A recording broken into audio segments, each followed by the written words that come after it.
Translating beloved arcade games into ports for home computers and consoles is a tricky task even at the best of times, but it gets even trickier when the games in question make use of, shall we say, unconventional control methods. The manufacturers of our favourite old coin-ops are partly to blame, of course, because let's face it, there's been no shortage of arcade games built around gimmicky controls. From twin sticks to pressure-sensitive buttons to cabinet-mounted machine guns, pretty much everything that makes sense has been tried at some point, as well as a few ideas that don't. For the most part, these alternative control methods have been approximated for home versions pretty capably, but there are still a few games out there that necessitate a certain degree of compromise, with Atari's Marble Madness being a good example. If you've ever found yourself face to face with this game in an amusement arcade, you'll know exactly what I mean. The cabinet sports a trackball instead of a traditional joystick, which feels in keeping with the game's simple but slippery premise of rolling a marble around its isometric 3D environments. Having played the game in arcades a few times when I was younger, I can vouch that the way it controls certainly gives it a unique feel and special charm all of its own, but it also poses a problem. How do you replicate that kind of play experience on a home console? The answer is, you can't, at least not easily. But as the Sega Master System port shows, you can certainly try.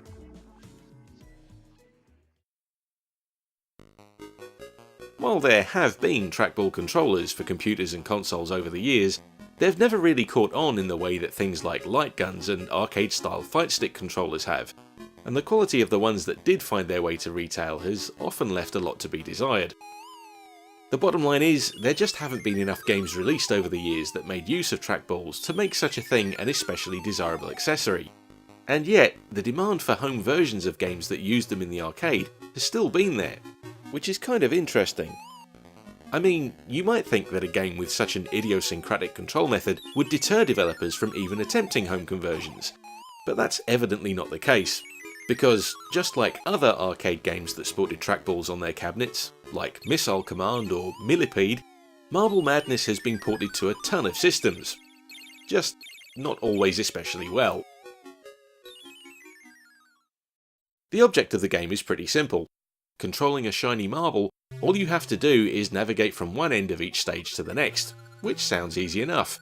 And it would be, if not for the time limit, bizarre enemies and unique obstacles in each stage. You'll encounter roaming puddles of acid, things that resemble those weird multicoloured pencil candies you find in the supermarket, and evil black marbles, which are all hell-bent on slowing you down.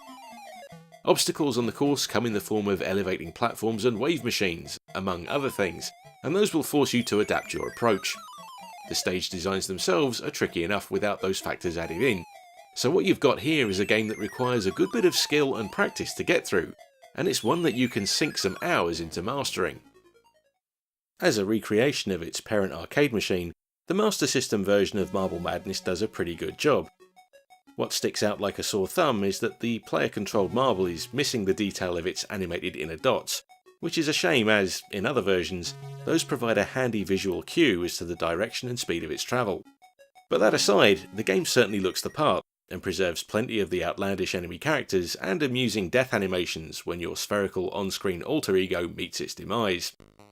The tunes are recognisable too, which is maybe a dubious recommendation as, even in arcades, the soundtrack was kind of inconsistent in quality.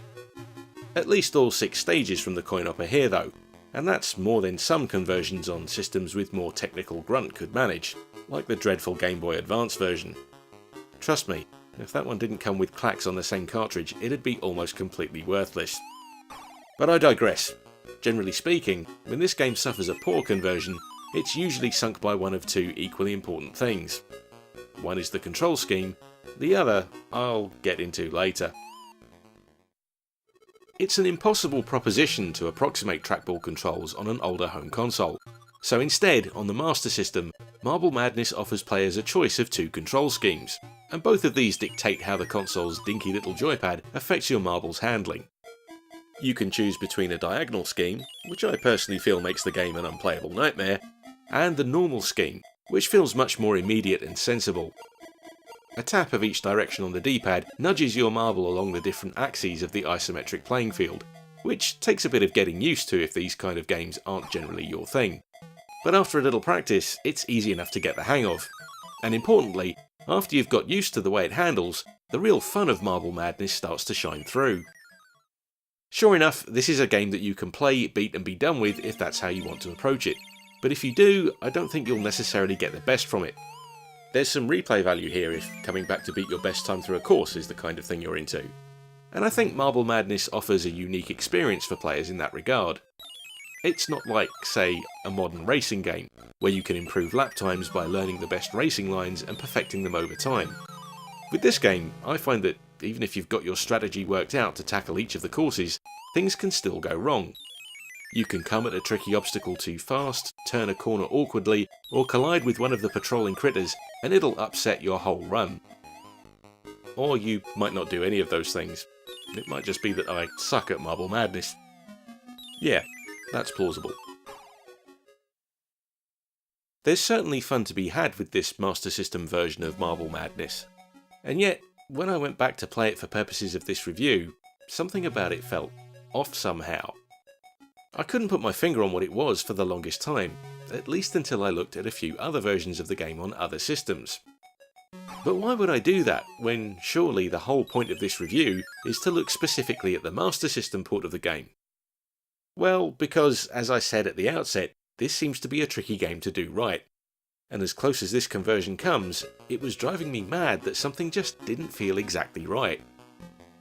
It was only after going back to the Sega Genesis port, which is pretty widely regarded as an accurate representation of Marble Madness, that I managed to work out that the nagging issue chipping away at my enjoyment of this 8-bit version was rooted in the game's physics, specifically the feeling of weight and momentum of the player's marble.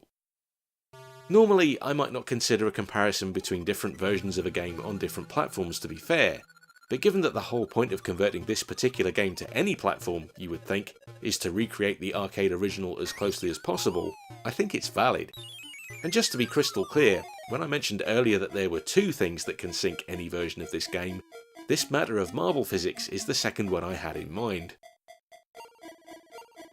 To be completely fair, it took me a while to figure out that this was where things were slightly amiss, and I have to stress this, it could be a lot worse.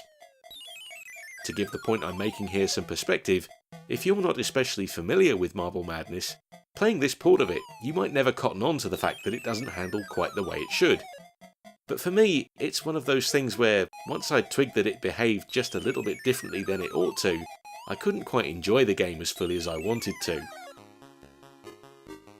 The problem, simply put, is that the marble feels somehow lighter and more prone to slide out of control than it should, and it only takes a slightly too exuberant thumbing of the D-pad for that to happen. Even though the slippery controls are, I think, intended to confound the player by design, here they're just oversensitive enough to load some extra unwanted frustration on top. Interestingly, some versions of Marble Madness feature a turbocharge button, allowing you to give the marble a little speed boost to power past obstacles or across difficult stretches of whichever course you're on. That's missing from this version, and I wonder if the omission is a deliberate one to compensate for the sensitive controls, or if the sensitivity is somehow the developer's way of folding that mechanic into the D-pad controls, although I think I might be reaching with that latter suggestion. Either way, it seems odd, given that the two buttons on the Master System's controller aren't used at all in-game. To repeat what I said at the outset of this review, despite its apparent simplicity, Marble Madness has proved itself time and again to be a tricky game to bring to home systems. There's just so much about the original coin-op that seems to get easily lost in translation, and I'm not just talking about its trackball controls. I've seen some disastrous interpretations on other platforms that took shocking, game-altering liberties with it.